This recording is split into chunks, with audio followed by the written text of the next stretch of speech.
tudo bem com você? E aí, está participando já do projeto 10 dias de oração? Toda a igreja adventista está envolvida nesse projeto. São 10 dias de busca de Deus, de comunhão, de intimidade com Jesus.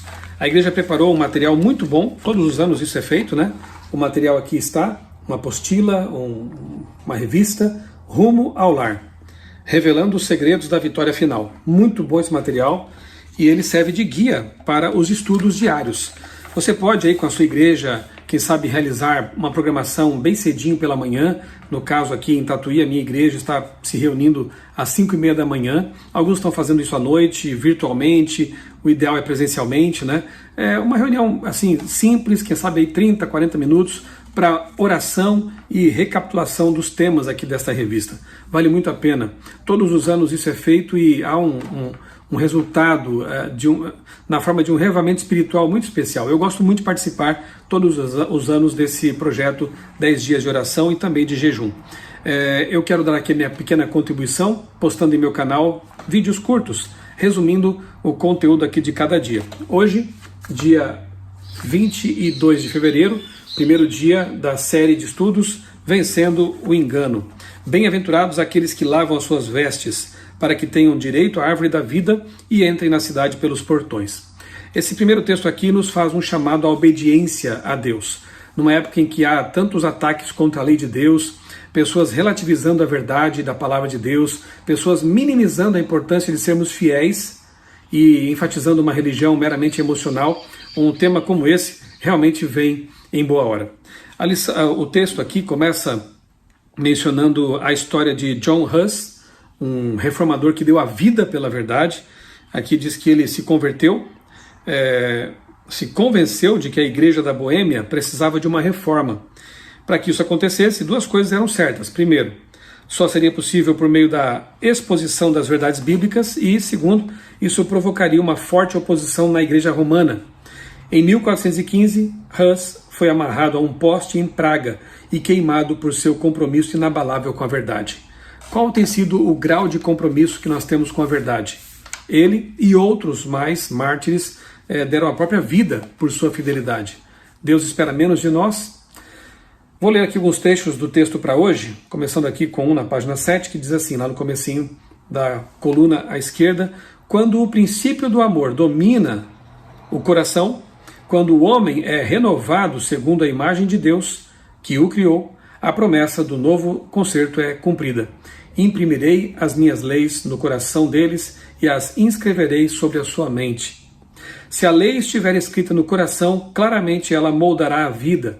A obediência, nosso serviço e compromisso de amor é o verdadeiro sinal do discipulado. Caminho a Cristo, página 60.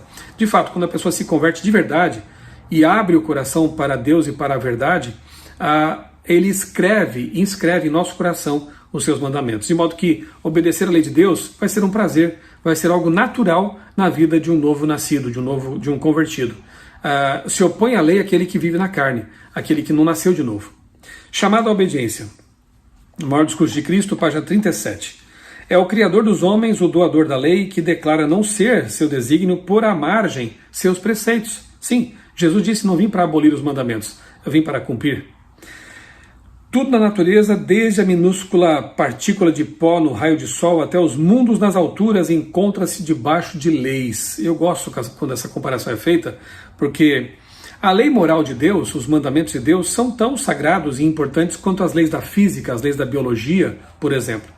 E quem diria que as leis da física são uma coisa ruim que não devem ser obedecidas? Elas existem para a manutenção do universo, para que a realidade que nos rodeia possa existir. Todas as leis que Deus criou são boas, porque provém de um Deus de amor. E é assim que Paulo chama a lei moral, os 10 mandamentos, lá em Romanos, quando ele diz que a lei é santa, justa e boa, necessária para a estabilidade da vida, para a nossa existência. Então, da obediência a essas leis dependem a ordem e a harmonia do mundo natural. Assim, há grandes princípios de justiça que regem a vida de todo ser inteligente, e da conformidade com esses princípios depende o bem-estar do universo. Antes que a Terra fosse chamada à existência, já existia a lei de Deus e vai continuar existindo por toda a eternidade. Mais adiante, pelo poder de Cristo, como obedecer essa lei então se nós somos pecadores, se nós somos tão imperfeitos? Só Cristo nos leva à verdadeira obediência.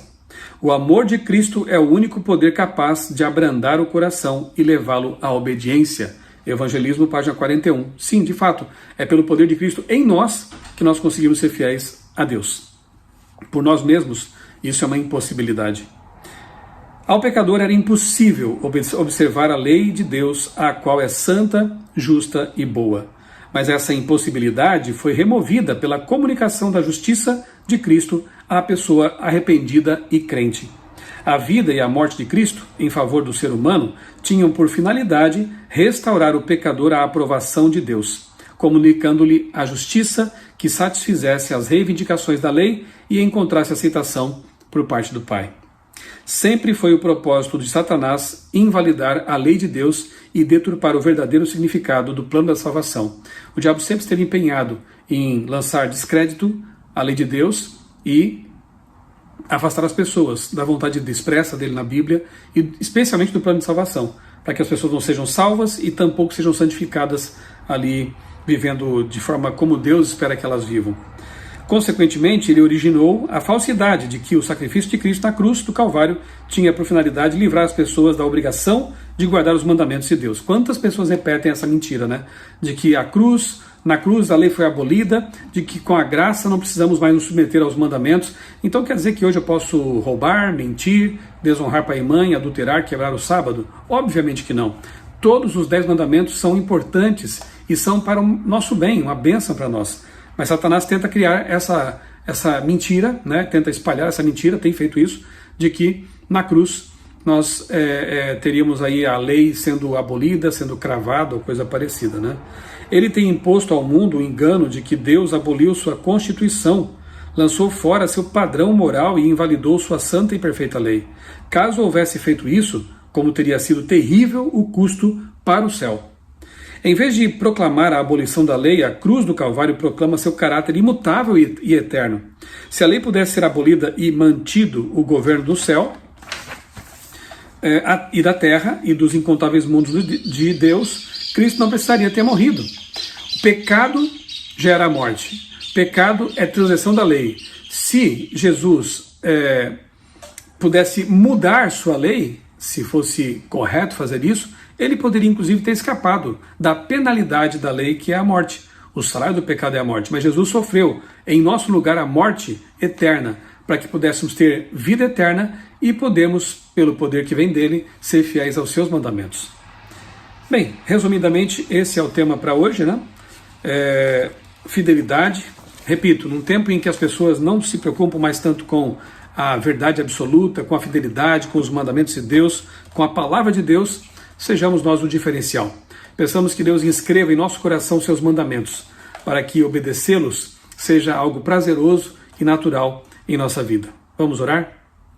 Amado Deus, bondoso Pai, muito obrigado, Senhor, por esse tempo especial, os 10 dias de oração em que tua igreja para refletir, orar, buscar uma consagração maior e um revamento da vida espiritual.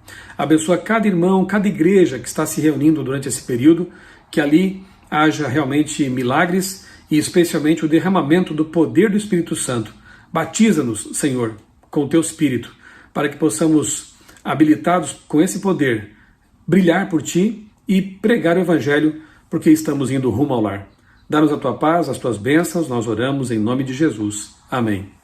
Participe desse projeto, se reúna com a sua igreja em pequenos grupos, ainda que seja em casa, estude esse material, o PDF dele está disponível na internet, a apostila está sendo distribuída nas igrejas também, rumo ao lar, revelando os segredos da vitória final. Participe e seja reavivado pelo Espírito Santo. Um abraço, que Deus abençoe grandemente a sua vida e também a sua família.